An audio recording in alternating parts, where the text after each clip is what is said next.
Hello everyone, so welcome back to my channel. Before we jump into the session, let's quickly understand the two important AWS concepts we will be working with today, which is AMI and Snapshot. First, what is an AMI? So, AMI stands for Amazon Machine Image. You can think of it as a complete blueprint of a virtual servers which contains the operating system, any installed software or packages, and your configuration changes like network settings or security settings, and any data present at the time of creation. So, the main benefit of AMI is that you can launch multiple identical EC2 instances without having to repeat all the setup work. It is also great for scaling, creating the images for recovery, and ensuring consistency across your servers. So the next is, what is snapshot?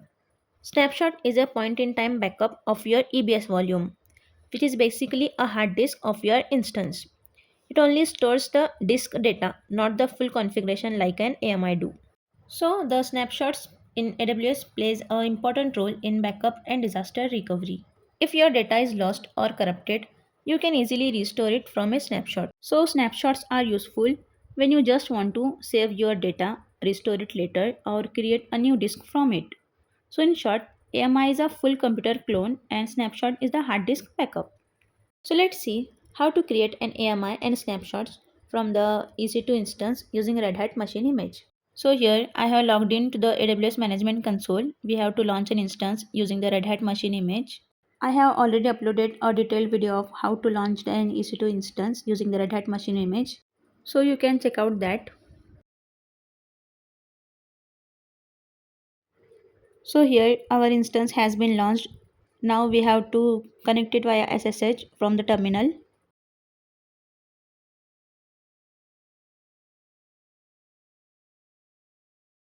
So after switching to root user, firstly I'm going to check the SE status which is enabled. Let's disable it.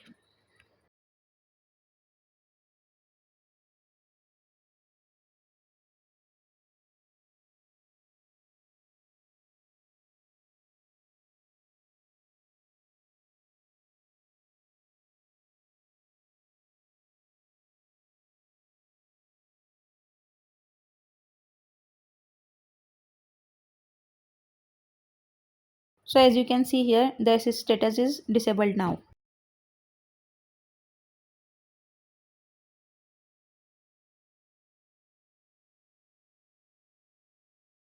So the next configuration is I am setting the swappiness value to 1.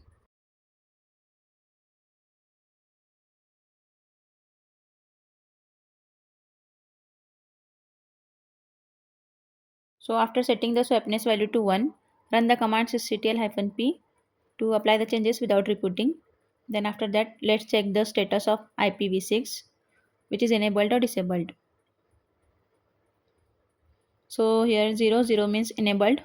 As I said, I have already uploaded the videos of how to disable the IPv6 and how to bringing down the swappiness value to 1.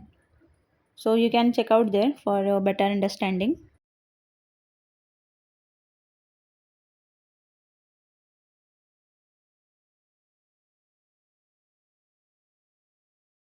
So here I have to write this same line for default ENX0 and LO. So I'm just copying this, then press escape from the keyboard. Then press double Y, which is yank, to copy the line. Then press the small p to paste below the cursor.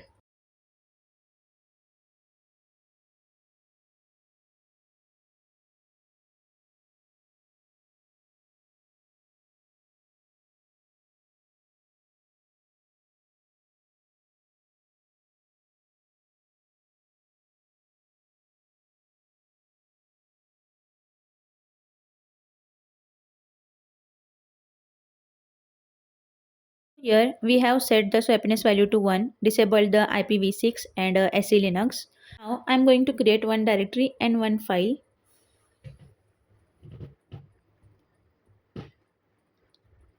In file I'm just giving the random data. We can check it using the cat command. So here we have configured all these things in our launched EC2 instance. Now we will generate the AMI and snapshot from this instance and we will cross verify all these things that we did. Select the launched instance, then click on actions, then image and templates. We have to create the image, give the image name. I'm just copying this and pasting it in description. You can also add the volume. Then click on create image. So on the left hand side there is a image option. We have to go to the AMIs. Then our AMI image is created here. So as you can see here, this AMI is owned by me. There are private images, public images, and also the disabled images, but we don't have any disabled image here. So the most important thing, when you create the AMI from the EC2 instance, the AWS first take the snapshot of all the attached EBS volumes and then register the AMI using those snapshots. So here the status of AMI is in pending state. We have to wait till it is in available state to launch the instance from this AMI. Then click on launch instance from the AMI.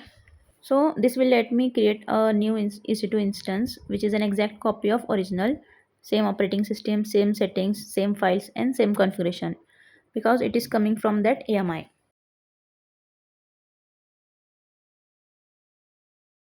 So here after giving the name, we have to select the key pair, then click on launch instance.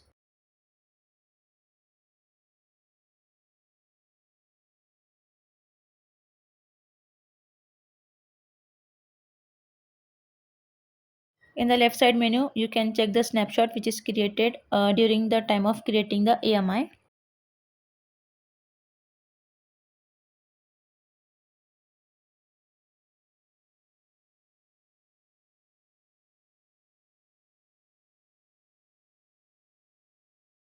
As you can see in the description of this snapshot that it is created by create image for AMI.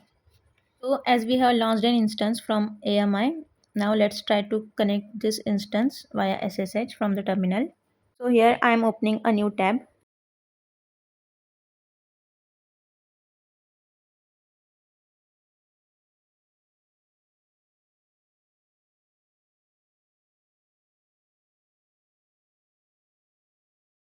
So as you can see here, this is our main instance and the root IP is 172.31.40.206, which is named as my server, and the another one is AMI server.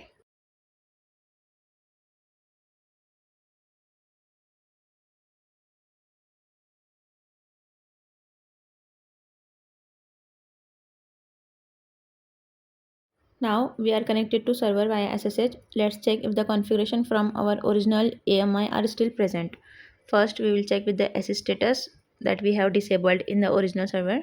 So next is we will check the swappiness value that we have set is 1, and we have also disabled the IPv6.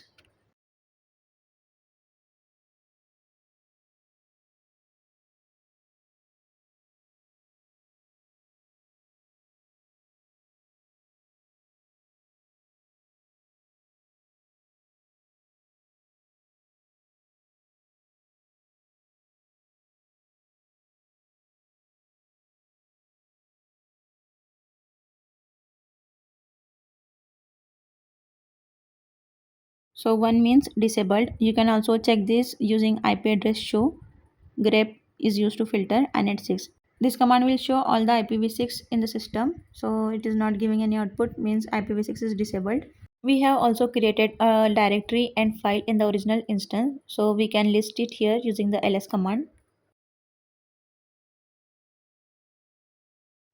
So in the same way, you can test other settings like installed packages, firewall rules or custom configuration to make sure your AMI server matches your original servers. So this approach saves a huge amount of time when deploying new servers and also act as a powerful disaster recovery plan if your original servers goes down. Once you are done, don't forget to deregister the AMI and delete the snapshots, instances and AMI security groups, all the things to avoid unnecessary AWS charges. So thanks for watching, and if you have any doubts, feel free to ask me in the comment section. See you in the next video.